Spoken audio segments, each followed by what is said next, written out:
بسم اللہ الرحمن الرحیم۔ موت کے بعد کا سفر۔ ریاض جانے کے لیے 1 گھنٹہ پہلے گھر سے نکلا، لیکن راستے میں رش اور چیکنگ کی وجہ سے میں ایئرپورٹ لیٹ پہنچا۔ جلدی سے گاڑی پارکنگ میں کھڑی کی اور دوڑتے ہوئے کاؤنٹر جا پہنچا۔ کاؤنٹر پر موجود ملازم سے میں نے کہا مجھے ریاض جانا ہے۔ اس نے کہا ریاض والی فلائٹ تو بند ہو چکی ہے۔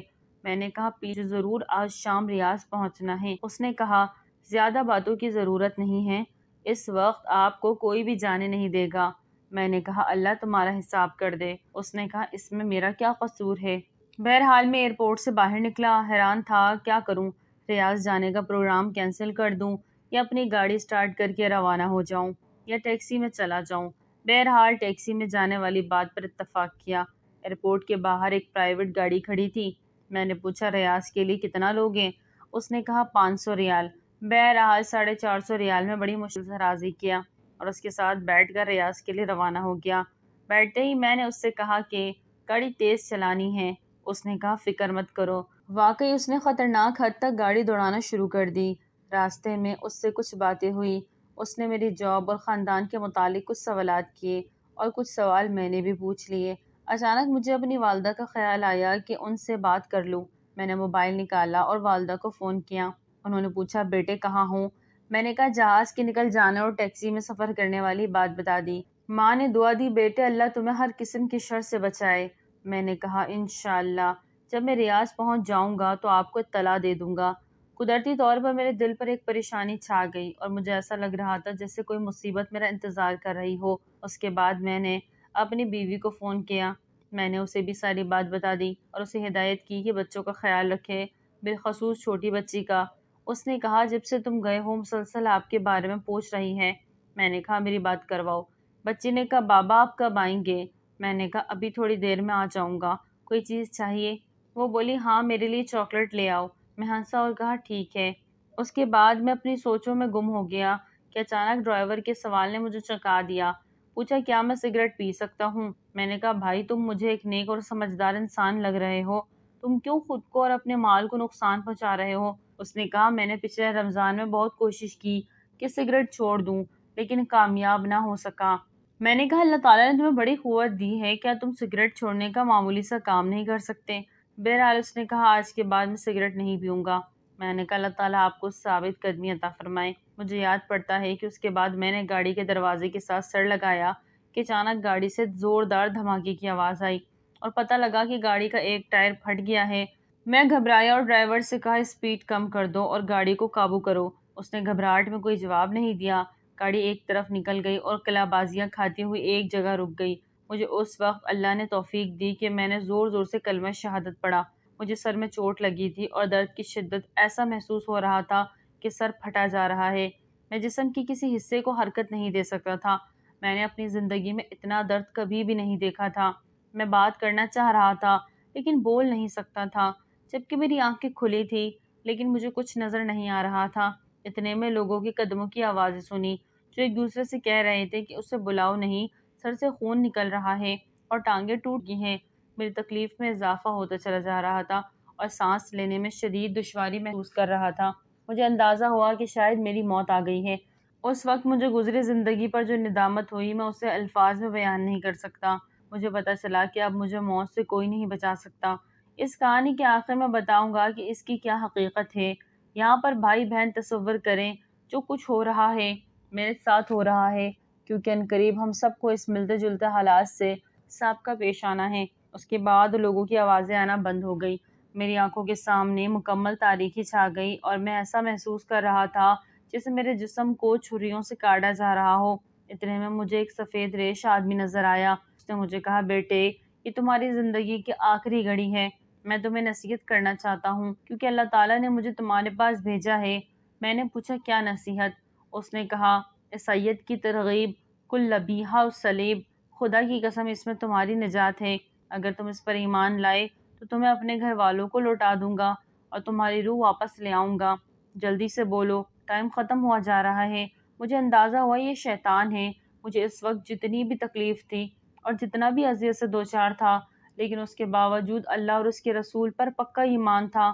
میں نے اس سے کہا جاؤ اللہ کے دشمن، میں نے اسلام کی حالت میں زندگی گزاری ہے اور مسلمان ہو کر ہی مروں گا۔ اس کا رنگ زرد پڑ گیا۔ بولا تمہاری نجات اسی میں ہے کہ تم یہودی یا نصارہ مرو، ورنہ میں تمہاری تکلیف بڑھا دوں گا اور تمہاری روح قبض کر دوں گا۔ میں نے کہا موت تمہارے ہاتھ میں نہیں، جو بھی ہو میں اسلام کی حالت میں ہی مروں گا۔ اتنے میں اس نے اوپر دیکھا اور دیکھتے ہی بھاگ نکلا۔ مجھے لگا جیسے کسی نے اسے ڈرایا ہو۔ اچانک مجھے عجیب قسم کے چہرے والے اور بڑے بڑے جسموں والے لوگ دیکھے، آسمان کی طرف سے آئے اور کہا السلام علیکم۔ میں نے کہا وعلیکم السلام۔ اس کے بعد وہ خاموش ہو گئے اور ایک لفظ بھی نہیں بولے۔ ان کے پاس کفن تھے۔ مجھے اندازہ ہوا کہ میری زندگی ختم ہو گئی۔ ان میں سے ایک بہت بڑا فرشتہ میری طرف آیا اور کہا ترجمہ اے نیک روح، اللہ کی مغفرت اور اس کی خوشنودی کی خاطر نکل۔ یہ بات سن کر میری خوشی کا ٹھکانہ نہیں رہا۔ میں نے کہا اللہ کے فرشتے میں حاضر ہوں۔ اس نے میری روح کھینچ لی۔ مجھے اب ایسا محسوس ہو رہا تھا جیسے میں نیند اور حقیقت کے مابین ہوں۔ ایسا لگا کہ مجھے جسم سے آسمان کی طرف اٹھایا جا رہا ہو۔ میں نے نیچے دیکھا تو پتہ چلا کہ لوگ میرے جسم کے ارد گرد کھڑے ہیں اور انہوں نے میرے جسم کو ایک کپڑے سے ڈھانپ دیا۔ ان میں سے کسی نے کہا انا للہ و انا الیہ راجعون۔ میں نے دو فرشتوں کو دیکھا کہ وہ مجھے وصول کر رہے ہیں اور مجھے کفن میں ڈال کر اوپر کی طرف لے جا رہے ہیں۔ میں نے دائیں بائیں دیکھا تو مجھے افق کے علاوہ کچھ نظر نہیں آیا۔ مجھے بلندی سے بلندی کی طرف لے جایا جا رہا تھا۔ ہم بادلوں کو چیرتے چلے گئے جیسے کہ میں ایک جہاز میں بیٹھا ہوں، یہاں تک کہ پوری زمین مجھے ایک گیند کی طرح نظر آ رہی تھی۔ میں نے ان دو فرشتوں سے پوچھا کہ اللہ مجھے جنت میں داخل کرے گا؟ انہوں نے کہا اس کا علم اللہ تعالیٰ کی ذات کو ہے، ہمیں صرف تمہاری روح لینے کی ذمہ داری سونپی گئی ہے اور ہم صرف مسلمانوں پر مامور ہیں۔ ہمارے قریب سے کچھ اور فرشتے گزر گئے جن کے پاس ایک روح تھی اور اس سے ایسی خوشبو آ رہی تھی کہ میں نے اپنی زندگی میں اتنی زبردست خوشبو کبھی نہیں سنی۔ میں نے حیرانگی کے عالم میں فرشتوں سے پوچھا کہ کون ہیں؟ اگر مجھے معلوم نہ ہوتا کہ اللہ کے رسول صلی اللہ علیہ وسلم دنیا سے رحلت کر گئے ہیں تو میں کہتا یہ ان کی روح ہوگی۔ انہوں نے کہا یہ ایک فلسطینی کی روح ہے جسے یہودیوں نے تھوڑی دیر پہلے قتل کیا جبکہ وہ اپنے دین اور وطن کی مدافعت کر رہا تھا۔ اس کا نام ابو العبد ہے۔ میں نے کہا کاش میں شہید ہو کر مرتا۔ اس کے بعد کچھ اور فرشتے ہمارے قریب سے گزرے۔ ان کے پاس ایک روح تھی جس سے سخت بدبو آ رہی تھی۔ میں نے پوچھا یہ کون ہے؟ انہوں نے کہا یہ بتوں اور گائیں کو پوجنے والا ایک ہندو ہے جسے تھوڑی دیر پہلے اللہ تعالیٰ نے اپنے عذاب سے ہلاک کر دیا۔ میں نے شکر کیا میں کم از کم مسلمان مرا ہوں۔ میں نے کہا میں نے آخرت کے سفر کے حوالے سے بہت پڑھا ہے لیکن یہ جو کچھ ہو رہا ہے میں نے کبھی اس کا تصور نہیں کیا۔ انہوں نے کہا شکر کرو مسلمان مرے ہو، لیکن ابھی تمہارے سامنے سفر بہت لمبا ہے اور بے شمار مراحل ہے۔ اس کے بعد ہم فرشتوں کے ایک بہت بڑے گروہ کے پاس سے گزرے اور ہم نے انہیں سلام کیا۔ انہوں نے پوچھا یہ کون ہے؟ میرے ساتھ والے فرشتوں نے جواب دیا کہ ایک مسلمان ہے جو تھوڑی دیر پہلے حادثے کا شکار ہو گیا اور اللہ نے ہمیں اس کی روح قبض کرنے کا حکم دیا۔ انہوں نے کہا مسلمانوں کے لیے بشارت ہے کیونکہ یہ اچھے لوگ ہیں۔ میں نے فرشتوں سے پوچھا یہ کون لوگ ہیں؟ انہوں نے کہا یہ وہ فرشتے ہیں جو آسمانوں کی حفاظت کرتے ہیں اور یہاں سے شیطانوں پر شہاب پھینکتے رہتے ہیں۔ میں نے کہا یہ تو اللہ کی بہت عظیم مخلوق ہیں۔ انہوں نے کہا ان سے بھی زیادہ عظیم فرشتے۔ میں نے پوچھا کون ہیں؟ وہ بولے جبرائیل علیہ السلام اور عرش کے اٹھانے والے فرشتے، اور یہ سب مخلوق ایسے ہیں کہ اللہ کے حکم کی سرتابی نہیں کرتے۔ ترجمہ وہ اللہ کے دیے ہوئے کسی حکم کی نافرمانی نہیں کرتے اور جو حکم دیا جاتا ہے اسے بجا لاتے ہیں۔ اس کے بعد ہم مزید اوپر چڑھتے گئے یہاں تک کہ آسمان دنیا پر پہنچ گئے۔ میں اس وقت ایک خوف اور کرب کے عالم میں تھا کہ نامعلوم آگے کیا ہوگا۔ میں نے آسمان کو بہت بڑا پایا اور اس کے اندر دروازے تھے جو بند تھے اور ان دروازوں پر فرشتے تھے جن کے جسم بہت بڑے تھے۔ فرشتوں نے کہا السلام علیکم ورحمۃ اللہ اور ان کے ساتھ میں نے بھی یہی الفاظ دہرائے۔ دوسرے فرشتوں نے جواباً کہا وعلیکم السلام ورحمۃ اللہ وبرکاتہ۔ انہوں نے کہا رحمت کے فرشتے اہلاً و سہلاً، ضرور یہ مسلمان ہی ہوگا۔ میرے ساتھ والے فرشتے نے کہا ہاں یہ مسلمان ہیں۔ انہوں نے کہا تم اندر آ سکتے ہو کیونکہ آسمان کے دروازے صرف مسلمانوں کے لیے کھلتے ہیں۔ کافروں کے بارے میں اللہ تعالیٰ کا حکم ہے۔ ترجمہ کافروں کے لیے آسمان کے دروازے نہیں کھلیں گے۔ ہم اندر آ گئے تو بہت ساری عجیب چیزیں دیکھی۔ پھر ہم آگے بڑھے اور اوپر چڑھنا شروع کیا یہاں تک کہ دوسرا، تیسرا، چوتھا، پانچواں، چھٹا اور بالآخر ساتویں آسمان پر جا پہنچے۔ یہ آسمان باقی تمام آسمانوں سے بڑا نظر آیا جیسے ایک بہت بڑا سمندر۔ فرشتے کہہ رہے تھے کہ اللہم انت السلام ومنک السلام تبارک یا ذو الجلال والاکرام۔ مجھ پر ایک بہت بڑی ہیبت طاری ہوئی، سر نیچے کیا اور آنسو جاری ہوئے۔ اللہ تعالیٰ نے میرے بارے میں حکم صادر فرمایا کہ میرے اس بندے کا عمل نام ایلین میں لکھ دو اور اس زمین کی طرف واپس لے جاؤ، کیونکہ میں نے انہیں زمین سے پیدا کیا، اسی میں ان کی واپسی اور ایک بار پھر اسی زمین سے انہیں اٹھاؤں گا۔ شدید رعب، ہیبت اور خوشی کے ملے جلے جذبات میں نے کہا، پروردگار تو پاک ہے، لیکن ہم نے تیری وہ بندگی نہیں چاہیے تھی۔ سبحانک ما عبدنک حق عبادتک۔ فرشتے مجھے لے کر واپس زمین کی طرف روانہ ہوئے اور جہاں جہاں سے گزرتے گئے دوسرے فرشتوں کو سلام کرتے گئے۔ میں نے رستے میں پوچھا، کیا میں اپنے جسم اور گھر والوں کے متعلق جان سکتا ہوں؟ انہوں نے کہا، اپنے جسم کو عنقریب تم دیکھ لو گے، لیکن جہاں تک تمہارے گھر والوں کا تعلق ہے ان کی نیکیاں آپ کو پہنچتی رہے گی، لیکن تم انہیں نہیں دیکھ سکتے۔ اس کے بعد وہ مجھے زمین پر لے آئے اور کہا، اب تم اپنے جسم کے ساتھ رہو، ہمارا کام ختم ہو گیا، اب قبر میں تمہارے پاس دوسرے فرشتے آئیں گے۔ میں نے کہا، اللہ تعالیٰ آپ کو جزائے خیر دے، کیا میں پھر کبھی آپ کو دیکھ سکوں گا؟ انہوں نے کہا، قیامت کے دن، اور اس کے ساتھ ان پر ہیبت طاری ہوئی۔ پھر انہوں نے کہا، اگر تم اہل جنت میں سے نکلے تو ہم ساتھ ساتھ ہوں گے انشاءاللہ۔ میں نے پوچھا، جو کچھ میں نے دیکھا اور سنا، کیا اس کے بعد میرے جنت جانے میں کوئی شک رہ گیا ہے؟ انہوں نے کہا، تمہارے جنت میں جانے کے بارے میں اللہ ہی بہتر جانتا ہے۔ تمہیں جو عزت و اکرام ملا ہے وہ اس لیے کہ تم مسلمان مرے ہو، لیکن تمہیں اعمال کی پیشی اور میزان سے ضرور سابقہ کا پیش آنا ہے۔ مجھے اپنے گناہ یاد آئے اور کہا، زور زور سے رو۔ میں نے کہا، اپنے رب سے نیک گمان رکھو، کسی پر ظلم ہرگز نہیں کرتا۔ اس کے بعد انہوں نے سلام کیا اور بڑی تیزی سے اوپر کی طرف اٹھ گئے۔ میں نے اپنے جسم پر نظر دوڑائی، میری آنکھیں بند تھیں اور میرے ارد گرد میرے بھائی اور والد صاحب رو رہے تھے۔ اس کے بعد میرے جسم پر پانی ڈالا گیا تو مجھے پتہ چلا کہ مجھے غسل دیا جا رہا ہے۔ ان کے رونے سے مجھے تکلیف ملتی تھی، اور جب میرے والد دعا کرتے ہیں کہ اللہ تعالیٰ تم پر رحم فرمائے تو ان کے بعد مجھے راحت پہنچاتی تھی۔ اس کے بعد میرے جسم کو سفید کفن پہنچایا گیا۔ میں نے اپنے دل میں کہا، افسوس میں اپنے جسم کو اللہ کی راہ میں ختم کرتا، کاش میں شہید مرتا۔ افسوس میں ایک گھڑی بھی اللہ کا ذکر یا نماز یا عبادت کے بغیر نہ گزارتا، کاش میں شب و روز اللہ کی راہ میں مال خرچ کرتا۔ افسوس، ہائے افسوس، اتنے میں لوگوں نے میرا جسم اٹھایا۔ میں اپنے جسم کو دیکھ رہا ہوں، لیکن نہ تو اس اندر جا سکتا ہوں اور نہ دور سکتا ہوں۔ ایک عجیب صورتحال سے دوچار تھا۔ مجھے جب اٹھایا گیا تو جو چیز میرے لیے اس وقت تکلیف دہ تھی وہ میرے گھر والوں کا رونا تھا۔ میرا دل چاہ رہا تھا میں اپنے ابا سے کہہ دوں، ابا جان پلیز رونا بند کر دیں، بلکہ میرے لیے دعا کریں، کیونکہ آپ کا رونا مجھے تکلیف دے رہا ہے۔ میرے رشتہ دار، اس وقت جو کوئی میرے لیے دعا کرتا ہے تو اس سے مجھے راحت مل جاتی ہے۔ مجھے مسجد پہنچایا گیا اور وہاں اتارا گیا، اور میں نے سنا کہ لوگ نماز سے جنازہ پڑھنے لگے۔ مجھے شدید خواہش ہوئی کہ میں بھی ان کے ساتھ نماز میں شریک ہو جاؤں۔ خوش قسمت ہیں یہ لوگ، نیکیاں کما رہے ہیں، جبکہ میرا اعمال نامہ بند ہو گیا۔ نماز ختم ہوئی تو مؤذن نے اعلان کیا، امام میرے قریب آیا اور نماز جنازہ شروع کی۔ میں حیران ہوا اور وہاں بہت سارے فرشتے آ گئے جو ایک دوسرے سے باتیں کرتے رہے، نماز پڑھنے والے کتنے لوگ ہیں اور ان میں کتنے موحد ہیں اور اللہ کے ساتھ شریک تو نہیں کرتے۔ چوتھی تکبیر میں نے دیکھا کہ فرشتے کچھ لکھ رہے ہیں۔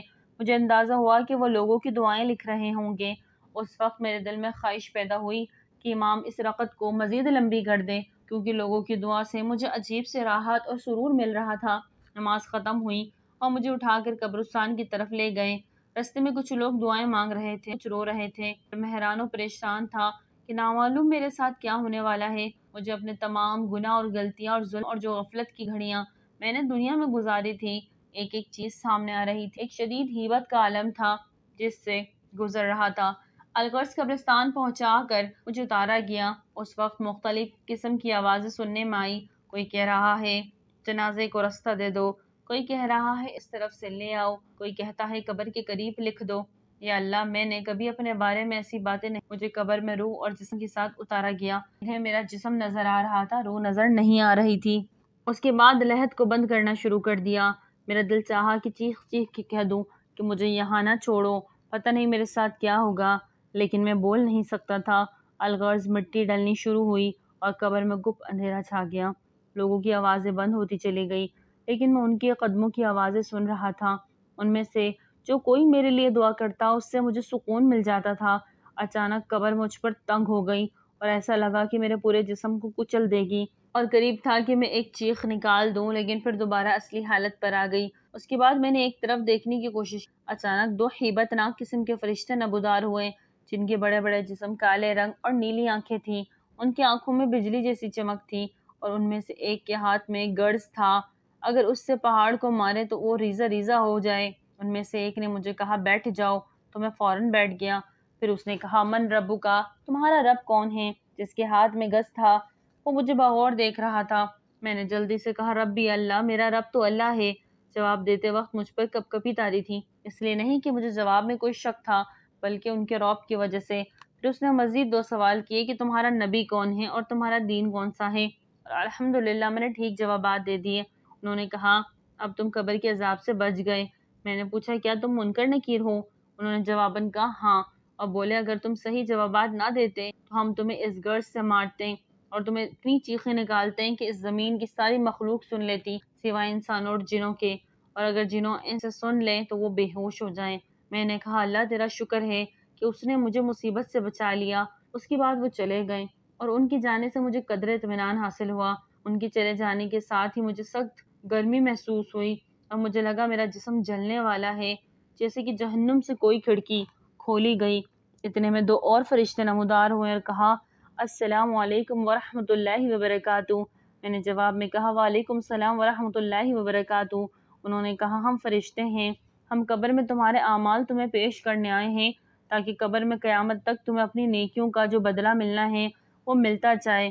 میں نے کہا اللہ کی قسم، جس سختی اور اذیت سے میں دوچار ہوں میں نے کبھی اس کے متعلق سوچا نہیں۔ پھر میں نے پوچھا کیا میں ایک سوال کر سکتا ہوں؟ انہوں نے کہا کر لو۔ میں نے پوچھا کیا میں اہل جنت میں سے ہوں اور کیا اتنی ساری تکلیفیں جھیلنے کے بعد بھی میرے لیے جہنم جانے کا خطرہ ہے؟ انہوں نے کہا تم ایک مسلمان ہو، اللہ اور اس کے رسول صلی اللہ علیہ وسلم پر ایمان لائے ہو، لیکن جنت جانے کا علم ایک اللہ کے علاوہ کسی کو نہیں ہے۔ بہرحال اگر تم جہنم چلے بھی گئے تو وہاں ہمیشہ نہیں رہو گے کیونکہ تم موحد ہو یعنی مومن ہو۔ یہ سن کر میری آنکھوں سے آنسو جاری ہو گئے اور میں نے کہا اگر اللہ نے مجھے دوزخ بھیج دیا تو پتہ نہیں میں وہاں کتنا عرصہ رہوں گا۔ انہوں نے کہا اللہ تعالیٰ سے اچھی امید رکھو کیونکہ وہ بہت کریم ذات ہے اور ہم تمہارے اعمال پیش کر رہے ہیں تمہارے بلوغت سے تمہارے ایکسیڈنٹ کے وقت تک۔ انہوں نے کہا سب سے پہلے ہم نماز سے شروع کرتے ہیں کیونکہ کافر اور مسلمان کے مابین فرق کرنے والی چیز نماز ہے، لیکن فی الحال تمہارے سارے اعمال معلق ہیں۔ میں نے حیرانگی سے پوچھا میں نے اپنی زندگی میں بہت سارے نیک اعمال کیے ہیں، آخر میرے اعمال معلق کیوں ہیں؟ اور اس وقت جو میں اپنے جسم میں دنیا جہاں کی گرمی محسوس کر رہا ہوں کی کیا وجہ ہے؟ انہوں نے کہا اس کی وجہ یہ ہے کہ تمہارے اوپر قرضہ ہے اور جو تم نے مرنے سے پہلے ادا نہیں کیا۔ میں رو پڑا اور میں نے کہا کیسے؟ اور یہ جو میرے اعمال معلق ہیں کیا اس کی وجہ بھی ہے؟ میرا سوال ابھی پورا نہیں ہوا تھا کہ میری قبر میں اچانک روشنی آ گئی اور ایک ایسی خوشبو پھیل گئی، ایسی خوشبو کہ نہ میں نے اپنی زندگی میں کبھی سونگھی اور نہ مرنے کے بعد۔ اس روشنی سے آواز آئی السلام علیکم ورحمۃ اللہ۔ میں نے کہا وعلیکم السلام ورحمۃ اللہ۔ پوچھا تم کون ہو؟ اس نے کہا میں سورۃ الملک ہوں، میں اس لیے آئی ہوں کہ اللہ سے تیرے لیے مدد طلب کروں کیونکہ تم نے میری حفاظت کی اور تمہارے رسول صلی اللہ علیہ وسلم نے تمہیں بتا دیا تھا کہ جو کوئی سورہ ملک پڑھے گا قبر میں وہ اس کے لیے نجات کا ذریعہ ہوگی۔ میں بہت خوش ہوا۔ میں نے کہا میں نے بچپن میں تمہیں حفظ کر لیا تھا اور میں ہمیشہ نماز میں اور گھر میں تیری تلاوت کیا کرتا تھا، مجھے اس وقت تمہاری اشد ضرورت ہے۔ اس نے کہا اس لیے تو میں آئی ہوں کہ اللہ تعالیٰ سے دعا کر لوں کہ وہ تمہاری تکلیف کو آسانی میں تبدیل کر دے، لیکن تم سے غلطی ہوئی ہے کہ تم نے لوگوں کے قرضے ادا نہیں کیے۔ میں نے کہا نجات کا کوئی طریقہ؟ اس نے کہا 3 باتوں میں سے کوئی ایک تمہارا مسئلہ حل کر سکتا ہے۔ میں نے جلدی سے کہا وہ کون سے کام ہیں؟ اس نے کہا پہلے یہ بتاؤ تم نے کوئی کاغذ لکھ کر چھوڑا ہے جسے دیکھ کر تمہارے ورثہ وہ قرضہ ادا کریں؟ ورثہ کا نام سن کر میرے آنسو نکل آئے، مجھے تمام گھر والے امی ابو بیوی بہن بھائی اور بچے یاد آئے۔ پتہ نہیں میرے بعد ان کا کیا حال ہوگا۔ میری چھوٹی بچی جس کے ساتھ میں نے چاکلیٹ کا وعدہ کیا تھا اب کون اس کے لیے چاکلیٹ لے کر آئے گا؟ میری بیوی کو لوگ بیوہ کہیں گے، کون ان کا خیال رکھے گا؟ سورۃ الملک نے پوچھا لگ رہا ہے تم کوئی چیز یاد کر رہے ہو۔ میں نے کہا مجھے اپنے اہل و عیال اور بچے یاد آئیں کہ وہ میرے بعد ان کا کیا حال ہوگا۔ سورۃ الملک نے کہا جس نے انہیں پیدا کیا ہے وہی روزی بھی دے گا اور وہی نگہبان بھی ہے۔ سورہ ملک کی اس بات سے مجھے کافی تسلی حاصل ہوئی۔ اس کے بعد میں نے پوچھا کیا میں جان سکتا ہوں کہ میرے اوپر ٹوٹل کتنا قرضہ ہے؟ سورۃ الملک نے کہا میں نے فرشتے سے پوچھا تو اس نے بتایا کہ 1700 ریال آپ کے دوست کے ہیں جس کا نام ابو حسن ہے اور باقی مختلف لوگوں کے ہیں۔ اس نے کہا میں نے کہا وہ مختلف لوگ کون ہیں؟ اس نے کہا دراصل بلوغت سے لے کر آخری دن تک تم سے کئی بار اس بارے میں کوتاہی ہوئی ہے، اس طرح قرضہ بڑھ گیا۔ مثلاً 5 ریال اس دکاندار کے ہیں جس سے آپ نے کوئی چیز خریدی تھی جبکہ آپ کی عمر 15 سال تھی، آپ نے اس سے کہا پیسے کل دے دوں گا اور پھر آپ نے نہیں دیے۔ اس طرح لانڈری والے سے آپ نے کپڑے دھلوائے اور اس کو ادائیگی کرنا بھول گئے۔ کرتے کرتے اس نے سارے لوگوں کے نام بتا دیے اور سارا مجھے یاد آ گیا۔ سورۃ الملک نے کہا، لوگوں کے حقوق کو معمولی سمجھنے اور ان سے تساہل برتنے کی وجہ سے بہت سارے لوگوں پر قبر کا عذاب ہوتا ہے۔ کیا تمہیں اپنے رسول صلی اللہ علیہ وسلم نے خبر نہیں دی تھی کہ شہید کے اعمال بھی روک لیے جائیں گے جب تک اس کا قرضہ ادا نہیں ہوگا؟ میں نے کہا، نجات کا کوئی طریقہ ہو سکتا ہے؟ اس نے کہا، پہلا حل تو یہ ہے جس کا قرضہ ہے وہ اپنا قرضہ معاف کر دے۔ میں نے کہا، ان میں اکثر تو ان قرضوں کو بھول گئے ہیں جس طرح میں بھول گیا تھا، اور ان کو میرے مرنے کی خبر بھی نہیں ہوگی۔ اس نے کہا، پھر دوسرا حل یہ ہے کہ تمہارے ورثہ تمہاری طرف سے ادائیگی کر دیں۔ میں نے کہا، ان کو میرے قرضوں کی اور میری تکلیف کی کیا خبر، جبکہ میں نے کوئی وصیت نام بھی نہیں چھوڑا، کیونکہ مجھے موت اچانک آ گئی اور مجھے ان ساری مشکلات کا علم نہیں تھا۔ سورۃ الملک نے کہا، ایک اور حل ہو سکتا ہے، لیکن میں تھوڑی دیر بعد تمہیں بتاؤں گا، اور اب میں جاتی ہوں۔ میں نے کہا، خدارا مت جانا، کیونکہ تمہارے جانے سے تاریکی ہو جائے گی جو میرے موجودہ تکلیف میں اضافے کا باعث بنے گی۔ سورۃ الملک نے کہا، میں زیادہ دیر کے لیے نہیں جا رہی بلکہ تمہارے لیے کوئی حل نکالنے کے لیے جا رہی۔ اس کے بعد سورۃ الملک چلی گئی اور میں گھپ اندھیروں میں اکیلا بیٹھا رہ گیا۔ غیبت اور تکلیف کے باوجود میں نے کہا، یا ارحم الراحمین، اے اجنبیوں کے مولا اور اے ہر اکیلے کا ساتھی، اس قبر کی تاریخ میں میری مدد کر۔ لیکن فوراً مجھے خیال آیا کہ میں تو دارالحساب میں ہوں، اب دعا کا کیا فائدہ؟ زیادہ دیر نہیں گزری تھی کہ میں نے ایک مانوس آواز سن لی۔ میں نے آواز پہچان لی، یہ میرے والد بزرگوار کی آواز تھی جو کہہ رہے تھے، السلام علیکم ورحمۃ اللہ۔ میں نے کہا، وعلیکم السلام ورحمۃ اللہ، لیکن میرا جواب انہیں کون پہنچائے؟ پھر انہوں نے روتے ہوئے کہا، اے اللہ، میں اس بیٹے سے راضی ہوں، تو بھی اس سے راضی ہو جا۔ میرے والد صاحب جب دعا مانگ رہے تھے تو دعا کے دوران ایک زبردست روشنی میری قبر میں آئی۔ یہ دراصل رحمت کا فرشتہ تھا جو میرے والد کی دعا کو نوٹ کر رہا تھا، اور جب تک میرے والد نہیں گئے تھے وہ میرے ساتھ ہی رہا۔ میرے والد صاحب جب واپس ہوئے تو فرشتے نے کہا کہ تیرے والد کی دعا آسمانوں تک جائے گی اور انشاءاللہ اللہ تعالیٰ اس کو قبول کرے گا، کیونکہ والد کی دعا اپنے بیٹے کے لیے مستجاب۔ میں نے تمنا کی کاش میرے والد میری قبر پر زیادہ دیر کے لیے ٹھہرتے اور دعا مزید لمبی کرتے، کیونکہ ان کی دعا کی وجہ سے مجھے کافی آرام ملا۔ میں نے فرشتے سے پوچھا، کیا میں ایک سوال کر سکتا ہوں؟ کیا؟ پوچھو۔ میں نے کہا، جب سے میں مرا ہوں اب تک کتنا عرصہ گزر گیا؟ اس نے کہا، جب سے تمہاری وفات ہوئی ہے آج تیسرا دن ہے اور اس وقت ظہر کا وقت ہے۔ میں نے حیرانگی سے کہا، 3 دن اور اتنے سارے معاملات اور واقعات اور یہ قبر کی تاریخی جبکہ باہر دنیا روشن ہے؟ فرشتے نے کہا، تمہارے سامنے بہت لمبا سفر ہے، اللہ اسے تمہارے لیے آسان کر دے۔ میں اپنے آپ کو قابو نہ کر سکا اور رونے لگا، اور ایسا رویا کہ مجھے یاد نہیں پڑتا کہ میں زندگی میں اتنا رویا ہوں۔ میں نے دل میں سوچا کہ اتنا خطرناک سفر اور دنیا میں میری اس قدر سفر کی غفلت۔ فرشتے نے جاتے وقت بتا دیا کہ قبر میں موجودہ روشنی تیرے والد کی دعا کی وجہ سے ہے، اور یہ اس طرح رہے گی جب تک اللہ چاہے گا۔ مجھے پتا چلا کہ والد کا آنا میرے لیے باعث رحمت ہے۔ میں نے تمنا کی کہ کاش میرے ابو میری آواز سن لے اور میں انہیں بتا دوں، ابو میرے قرضوں کی ادائیگی کر دیں اور میری طرف سے صدقہ کر دیں، اللہ کے واسطے میرے لیے دعا کرے، لیکن کون ہے جو انہیں بتا دے؟ میں نے محسوس کیا کہ بعض اوقات میرے جسم کی گرمی کم ہو جاتی تھی لیکن اچانک پھر سے بڑھ جاتی تھی۔ میں نے اندازہ لگایا کہ اس کا تعلق میرے حق میں لوگوں کی دعائیں ہیں۔ اچانک میری قبر میں پھر وہی روشنی آئی جو اس سے پہلے میں دیکھ چکا تھا، یعنی سورۃ الملک کی۔ سورۃ الملک نے کہا، تمہارے لیے 2 خوشخبریاں ہیں۔ میں نے اشتیاق کے ساتھ فوراً کہا، کیا؟ تمہارے دوست نے اللہ کی خاطر تمہارا قرضہ معاف کر دیا۔ میں نے اللہ تعالیٰ کا شکریہ ادا کیا، اور مجھے پتا تھا کہ میری گرمی کم ہو جانی کی شاید یہی تھی۔ میں نے کہا، دوسری بشارت کیا ہے؟ اس نے کہا، میں نے اللہ سے بہت درخواستیں کی، انسانوں کے حقوق کو معاف نہیں کرتا، البتہ اللہ نے ایک فرشتہ بھیج دیا جو تیرے رشتہ داروں میں سے کسی کو خواب میں آئے گا تاکہ وہ تمہارے قرضوں کے متعلق سمجھ جائیں۔ پوچھا، تمہارے خیال میں کون بہتر ہے، وہ خواب میں فرشتہ کسی شکل میں آئے اور پھر وہ سچا سمجھ کر قرضے کی ادائیگی کرے؟ میں نے اپنی امی کے بارے میں سوچا، لیکن پھر سوچا اگر اس نے مجھے خواب میں دیکھا تو رونا شروع کر دے گی اور خواب کی تعبیر نہیں سمجھ سکے گی۔ پھر میں نے تمام رشتہ داروں کے متعلق سوچا، اور جو بندہ مجھے بہتر لگا وہ میری بیوی تھی، کیونکہ وہ ہمیشہ خوابوں کا اہتمام دیا کرتی تھی۔ میں نے کہا، میری بیوی اگر مجھے خواب میں دیکھ لے تو ہو سکتا ہے اس کی تعبیر سمجھ جائے۔ سورۃ الملک نے کہا، میں متعلقہ فرشتے کو اطلاع دیتی ہوں اور اللہ سے دعا کرتی ہوں کہ وہ آپ کی مشکل آسان کر دے۔ اس کے بعد سورۃ الملک چلی گئی اور میری قبر میں بدستور وہ روشنی باقی تھی جو میرے والد کی دعا کی برکت سے آئی تھی، اور میں انتظار کرتا رہا جیسے کہ جیل کے اندر ہوں۔ مجھے ٹائم کا کوئی اندازہ نہیں تھا کیونکہ یہاں گھڑی نہیں تھی، نہ نماز، نہ کھانا پینا اور نہ کوئی خفیت، دعائیں مانگنا اور ذکر و اذکار بھی بیکار۔ بعض اوقات لوگوں کے قدموں کی آوازیں سن لیتا تو اندازہ کر لیتا کہ شاید کسی کا جنازہ ہے، بعض اوقات لوگوں کی ہنسنے کی آوازیں آ جاتی جو مجھے تعجب ہوتا کہ ان کو اندازہ نہیں کہ ہم کس صورتحال سے دوچار ہیں۔ کافی وقت گزرنے کے بعد اچانک میرے جسم کی گرمی بڑھنی شروع ہو گئی اور میں چیخنے لگا۔ ایسا لگ رہا تھا کہ جیسے میں ایک تندور کے انگاروں میں ہوں۔ میرے خوف میں اضافہ ہوتا چلا جا رہا تھا۔ اچانک میری کم ہونی شروع ہوئی، یہاں تک بالکل غائب ہو گئی۔ سمجھ میں نہیں آ رہا تھا کہ کیوں ہو جاتا۔ اس کے بعد ایک بار پھر سورۃ الملک کی روشنی آ گئی اور مجھے کہا تمہیں مبارک ہو۔ میں نے کہا وہ کیسے؟ اس نے کہا خوابوں کا فرشتہ تمہاری بیوی کو خواب میں گیا، تمہاری بیوی نے خواب میں تمہیں ایک سیڑھی پر چڑھتے دیکھا اور دیکھا کہ 7 سیڑھیاں باقی ہیں اور تم پریشان کھڑے ہو کیونکہ آگے نہیں چڑھ سکتے۔ پھر وہ فجر کی نماز سے پہلے اٹھی، تمہاری یاد میں روئی اور صبح ہوتے ہی ایک عورت سے رابطہ کیا جو خوابوں کی تفسیر کرتی ہے اور اسے اپنا خواب سنایا۔ اس عورت نے کہا اے بیٹی تمہارے شوہر قبر میں تکلیف میں مبتلا ہے کیونکہ اس پر کسی کا 1700 ریال قرضہ ہے۔ تیری بیوی نے پوچھا کس کا قرضہ ہے اور ہم کیسے ادا کریں؟ اس نے کہا مجھے نہیں معلوم، اس بارے میں علماء سے معلوم کرو۔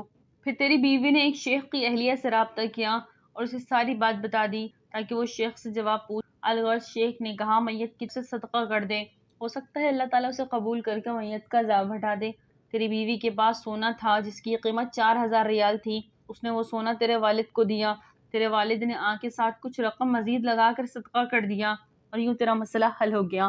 میں نے کہا الحمدللہ مجھے اس وقت کوئی تکلیف نہیں اور یہ سب کچھ اللہ کے فضل اور تیرے تعاون سے ہوا۔ سورۃ الملک نے کہا اب اعمال والے فرشتے تمہارے پاس آ جائیں گے۔ میں نے پوچھا کیا اس کے بعد بھی میرے لیے کوئی خطرہ ہے؟ اس نے کہا سفر بہت لمبا ہے، ہو سکتا ہے اس میں کئی سال لگ جائیں، لہٰذا اس کے لیے تیار رہو۔ کئی سال والے جواب نے میری پریشانی میں اضافہ کر دیا۔ سورۃ الملک نے کہا بہت سارے لوگ صرف اس وجہ سے قبروں میں عذاب جھیل رہے ہیں کہ وہ بعض باتوں کو معمولی سمجھتے تھے جبکہ اللہ کے نزدیک وہ معمولی نہیں ہے۔ میں نے کہا مثلاً کون سے اعمال؟ اس نے کہا بہت سارے لوگوں پر قبروں پر عذاب اس لیے ہے کہ وہ پیشاب سے نہیں بچتے تھے اور گندگی کی حالت میں اللہ کے سامنے کھڑے ہوتے تھے۔ اس طرح چغلی، خوری، سود اور چوری، مال یتیم کی وجہ سے بہت سارے لوگ پر عذاب ہو رہا ہے۔ اس نے کہا کچھ لوگوں پر عذاب قبر اس لیے ہے تاکہ قیامت آنے سے پہلے ان کا کھاتا صاف ہو جائے، اور کچھ لوگوں پر قیامت تک عذاب رہے گا اور پھر جہنم میں داخل کیے جائیں گے۔ میں نے کہا اللہ تعالیٰ کی سزا سے بچنے کا کوئی سبیل؟ سورۃ الملک نے کہا کہ عمل تو تمہارا منقطع ہو چکا ہے، البتہ 3 کام ایسے ہیں جو تمہارے اب بھی فائدہ پہنچا سکتے ہیں۔ میں نے پوچھا وہ کیا ہے؟ اس نے کہا اہل و عیال کی دعا اور نیک عمل۔ اس کے علاوہ کوئی کام اگر تم دنیا میں کیا جو انسانوں کے لیے نفع بخش ہو، مثلا مسجد کی تعمیر جس سے تم مرنے کے بعد بھی مستفید ہوتے ہو، اس طرح اگر علم کی نشر و اشاعت میں تم نے حصہ لیا اب بھی تمہارے لیے نفع بخش ہے۔ میں نے کہا میں کتنا بدبخت ہوں کہ دنیا میں کتنے عمل کے موقع تھے جس سے میں نے کوئی فائدہ نہیں اٹھایا اور آج بے یار و مددگار قبر میں پڑا ہوں۔ میرا دل چاہا میں چیخ چیخ کر لوگوں کو پکاروں اے لوگو قبر کے لیے تیاری کر لو، خدا کی قسم اگر تم لوگوں نے وہ کچھ دیکھا جو میں نے دیکھا ہے تم مسجد سے باہر نہ نکلو گے اور اللہ کی راہ میں سارا مال لگا دو گے۔ سورۃ الملک نے کہا مردہ لوگوں کی نیکیاں عام طور پر شروع کے دنوں میں بہت ہوتی ہیں لیکن اس کے بعد رفتہ رفتہ وہ کم ہوتی چلی جاتی ہیں۔ میں نے پوچھا کیا یہ ممکن ہے کہ میرے گھر والے اور میرے رشتہ دار مجھے بھول جائیں گے؟ مجھے یقین نہیں آ رہا کہ وہ اتنی جلدی مجھے بھول جائیں گے۔ اس نے کہا نہیں، ضروری نہیں ایسا ہو، بلکہ تم دیکھو گے کہ شروع میں تمہاری قبر پر تمہارے اہل و عیال زیادہ آئیں گے، لیکن جب دن ہفتوں میں، ہفتے مہینوں میں اور مہینے سالوں میں تبدیل ہوں گے تو تمہاری قبر پر آنے والا ایک بندہ بھی نہیں ہوگا۔ مجھے یاد آیا کہ جب ہمارے دادا کا انتقال ہوا تھا تو ہم ہر ہفتے اس کی قبر پر جایا کرتے تھے، پھر ہر مہینے میں ایک بار، اور پھر ہم انہیں بھول گئے۔ جب میں زندہ تھا تو مردوں کو بھول جاتا تھا، لیکن آج میں خود اس حالت کو پہنچ چکا ہوں۔ دن ہفتے اور مہینے گزر گئے اور میری مدد کے لیے کوئی نہ تھا سوائے چند اعمال کے جو مجھے پہنچتے تھے، یا میرے والد، بھائی اور دوسرے رشتہ داروں کا میری قبر پر آنا جو رفتہ رفتہ کم ہوتا گیا۔ زیادہ تر مجھے اپنی والدہ کی دعا پہنچتی رہی جو وہ تہجد میں میرے لیے کرتی تھی۔ باخدا وہ دعا میرے لیے طمانینت کا باعث ہوتی تھی۔ نیک اعمال کا آنا کم ہوتا چلا گیا۔ نامعلوم کیا وجہ تھی کہ سورۃ الملک کا آنا بھی بند ہو گیا۔ میری قبر پھر اندھیروں میں چھا گئی۔ مجھے بعض گناہ یاد آئے جو میں نے کیے تھے، ایک ایک دن اور ایک ایک گھڑی یاد آ رہی تھی۔ مجھے اپنے گناہ پہاڑ کے برابر لگ رہے تھے۔ اپنے آپ کو ملامت کر رہا تھا کہ کتنے گناہ ہیں جو میں نے بڑی دلیری سے کیے تھے، کتنی نمازیں ہیں جو میری فوت ہو گئیں، کتنی فجر کی نمازیں ہیں جو میں نے غفلت کی وجہ سے نہیں پڑھی، یہ سارے گناہ یاد کر کے میں اتنا رویا کہ مجھے ٹائم کا چونکہ اندازہ نہیں تھا، اس لیے اگر میں کہہ دوں کہ مہینوں رویا تو مبالغہ نہیں۔ ایک دن اچانک ایسی روشنی آئی جیسے سورج نکل چکا ہو۔ میں نے فرشتوں کی آوازیں سنی، ایک دوسرے کو مبارکباد دے رہے ہیں۔ میری سمجھ میں نہیں آ رہا تھا کیا کیا ہو رہا ہے۔ میرے پاس سورۃ الملک کا یہ خوشخبری سنا دی۔ سورہ ملک نے بتایا کہ رمضان المبارک کا مہینہ شروع ہو گیا ہے اور یہ رحمت اور معافی کا مہینہ ہے، اور اس میں بہت سارے مردے مسلمانوں کی دعاؤں کی برکت سے نجات پا لیتے ہیں۔ میں بہت خوش ہوا۔ اللہ تعالیٰ انسانوں پر کتنا مہربان ہے، لیکن انسان ہے کہ گمراہی پر تلا ہوا ہے۔ سورۃ الملک نے بتایا کہ اللہ تعالیٰ کسی کو آگ میں نہیں ڈالنا چاہتا، لیکن یہ انسانوں کی اپنی حماقت ہوتی ہے کہ وہ ایسے گناہ کر جاتے ہیں جو کہ سزا کا موجب ہوتے ہیں۔ پھر اس نے کہا کہ اب تھوڑی دیر بعد مسلمان نماز پڑھیں گے اور تم ان کی آوازیں سنو گے۔ سورۃ الملک چلی گئی اور میری قبر میں بدستور روشنی تھی، اور میں نے پہلی بار مسجد سے آنے والی آوازیں سن لی۔ اپنی زندگی کو یاد کیا اور تراویح کو یاد کیا تو بہت رویا۔ میں نے سنا کہ لوگ نماز پڑھ رہے ہیں، اور پھر میں نے امام کی دعا سن لی کہ وہ پڑھ رہے ہیں۔ ترجمہ: اس دعا سے مجھے بہت سکون ملا، اور میں نے تمنا کی کہ امام دعا کو طویل دے دے، اور میں محسوس کیا کہ وہ دعا سیدھی قبول ہو رہی ہے، کیونکہ مجھے اس سے کافی خوشی اور راحت مل رہی تھی۔ میں روتا جا رہا تھا اور ساتھ ساتھ آمین پڑھتا جا رہا تھا۔ اس طرح رمضان کا سارا مہینہ بہت سکون اور راحت سے گزرا۔ پھر ایک دن میری قبر میں انسان کی شکل میں ایک آدمی آیا جس سے بہت تیز خوشبو آ رہی تھی۔ میں حیران ہوا کیونکہ مرنے کے بعد یہ پہلا انسان تھا جو میں دیکھ رہا تھا۔ اس نے مجھے سلام کیا اور جواب میں وعلیکم السلام کہا۔ اس نے کہا، میں تمہیں بشارت دیتا ہوں کہ اللہ تعالیٰ نے تمہارے گناہ معاف کر دیے۔ میں نے کہا، اللہ آپ کو جزائے خیر دیں، آپ کون ہیں؟ میں پہلی دفعہ قبر میں انسان کی شکل دیکھ رہا ہوں۔ اس نے کہا، میں انسان نہیں ہوں۔ میں نے پوچھا، تو کیا آپ فرشتے ہیں؟ بولا، نہیں، میں دراصل تمہارا نیک عمل ہوں۔ تمہاری نمازیں، تمہارے روزے، حج، اتفاق فی سبیل اللہ اور صلح رحمی وغیرہ اللہ تعالیٰ نے اس شکل میں تمہارے پاس بھیجا۔ میں بہت خوش ہوا اور اللہ کا شکریہ ادا کیا۔ میں نے پوچھا، تم اتنے لیٹ کیوں آئے؟ اس نے کہا، تمہارے گناہ اور تمہارے قرضے میری راہ میں رکاوٹ تھے، اور جب اللہ نے معافی کا اعلان کر دیا تو میرے لیے رستہ کھل گیا۔ میں نے پوچھا، تو کیا اس معافی کے بدلے میں اللہ تعالیٰ مجھے جنت دے گا؟ اس نے کہا، یہ بات اللہ کے علاوہ کوئی نہیں جانتا۔ پھر اس نے کہا، قیامت کے دن میزان سے تمہاری جنت اور دوزخ جانے کا پتہ چلے گا۔ اس کے بعد عمل صالح نے کہا، تمہارے کچھ نیک اعمال بالکل زندگی کی آخری گھڑیوں میں کام آ گئے۔ میں نے پوچھا، وہ کیا ہے؟ اس نے کہا، اگر تمہیں یاد ہو تو مرتے وقت اللہ تعالیٰ نے تمہیں توفیق دی اور تم نے کلمہ شہادت پڑھا۔ تمہیں اندازہ نہیں کہ فرشتوں کو کتنی خوشی ہوئی کہ تمہاری زندگی کا خاتمہ توحید پر ہوا، جبکہ شیطان تمہیں نصرانیت اور یہودیت کی تلقین کر رہا تھا۔ اس وقت تمہارے ارد گرد دو قسم کے فرشتے موجود تھے، ایک وہ جو مسلمانوں کی روحیں قبض کرتے ہیں، کچھ وہ جو کافروں کی روحیں قبض کرتے ہیں۔ جب تم نے کلمہ پڑھا تو وہ فرشتے چلے گئے جو کافروں کی روحیں قبض کرتی تھی، اور پھر انہوں نے تمہاری روح قبض کر لی۔ میں نے پوچھا، اس کے علاوہ بھی کوئی نیکی؟ اس نے کہا، ہاں، جب تم نے ڈرائیور کو سگریٹ چھوڑنے کی نصیحت کی تو آج جو خوشبو تم سونگھ رہے ہو اس نصیحت کی بدولت ہے۔ اس کے علاوہ اپنی والدہ کو تمہاری کال اور اس کے ساتھ جو بھی تم نے باتیں کی، اللہ تعالیٰ نے ہر بات کے بدلے تمہارے لیے نیکیاں لکھ دی۔ مجھے یاد آیا جو باتیں میں نے والدہ سے کی تھی، مجھے پتا ہوتا تو میں ان باتوں میں گھنٹہ لگا دیتا۔ پھر عمل صالح نے بتایا کہ زندگی کے آخری وقت میں ایک گناہ بھی تمہارے کھاتے میں لکھا گیا۔ میں حیران ہوا اور پوچھا، وہ کیسے؟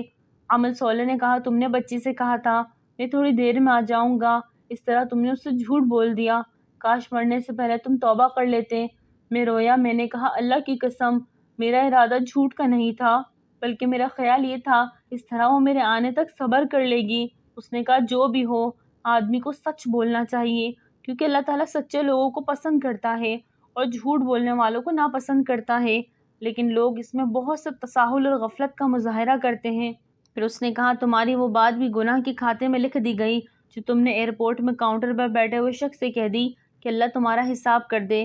اس طرح تم نے ایک مسلمان کا دل دکھایا۔ میں حیران ہو گیا کہ اتنی معمولی باتیں بھی ثواب اور گناہ کا باعث بنتی ہیں۔ عمل صالح نے مزید بتایا کہ یہ انسانوں پر اللہ تعالیٰ کا بہت بڑا احسان ہے کہ جب وہ ایک نیکی کرے تو اللہ اسے 10 گنا بلکہ 700 گنا بڑھا دیتا ہے، اور بہترین اعمال وہ ہے جو اللہ تعالیٰ کو زیادہ محبوب ہو۔ میں نے کہا، 5 وقتہ نماز کے بارے میں کیا خیال ہے؟ عمل صالح نے کہا، نماز، زکوٰۃ، صیام، حج وغیرہ تو فرائض ہیں، میں ان کے علاوہ بھی تمہارے ایسے اعمال بتاؤں گا جو اللہ تعالیٰ کو بہت محبوب ہے۔ میں نے کہا وہ کیا ہے؟ بولا تمہاری عمر جب 20 سال تھی، تم نے عمرے کے لیے رمضان کے مہینے میں گئے تھے، تم نے وہاں 100 ریال کی افطاری خرید کر لوگوں میں بانٹ دی، اس کا بہت اجر تم نے کمایا۔ اس طرح ایک بار بوڑھی عورت کو کھانا کھلایا تھا، وہ بوڑھی عورت ایک نیک عورت تھی، اس نے تمہیں جو دعائیں دی اس کے بدلے اللہ تعالیٰ نے تمہیں بہت نیکی اور اجر دیا۔ میں تمہیں ایک اور بات بتا دوں، ایک بار تم مدینے جا رہے تھے کہ رستے میں تمہیں ایک آدمی کھڑا ملا، اس کی گاڑی خراب ہو گئی تھی، تم نے اس کی مدد کی، اللہ تعالیٰ کو تمہاری وہ نیکی بہت پسند آئی اور تمہیں اس کا بہت بڑا اجر ملا۔ اس کے بعد میری قبر کھل گئی اور اس میں بہت زیادہ روشنی آ گئی اور فرشتوں کے گروہ در گروہ آتے ہوئے نظر آئے۔ عمل صالح بھی۔ اب ذرا سوچئے، یہ کہانی عبرت کے لیے لکھی گئی، لیکن احادیث مبارکہ کے بیان کے مطابق کیا اس کہانی کے سننے کے بعد بھی ہم آخرت کے لیے فکر مند نہیں ہوں گے؟ کہ اس کہانی کے سننے کے بعد بھی ہم گناہ کریں گے؟ چھوٹی سی دعا: اے اللہ، جب تو اپنی رحمتوں کے دروازے کھولے اور پکارے، ہے کوئی رحمت مانگنے والا، ہے کوئی خوشیاں مانگنے والا، ہے کوئی شفا مانگنے والا، ہے کوئی میرے محبوب صلی اللہ علیہ وسلم کی چاہت مانگنے والا، تو میری دعا ہے یا اللہ، ساری ساری رحمت، ساری کامیابیاں، ساری برکتیں، ساری نعمتیں نبی پاک صلی اللہ علیہ وسلم کی چاہت اس شخص کو دے دے جو یہ سب کچھ سن رہا ہو۔ آمین۔ ویڈیو اچھی لگے تو لائک کریں، چینل کو سبسکرائب کریں اور دعا میں یاد رکھیں۔ السلام علیکم۔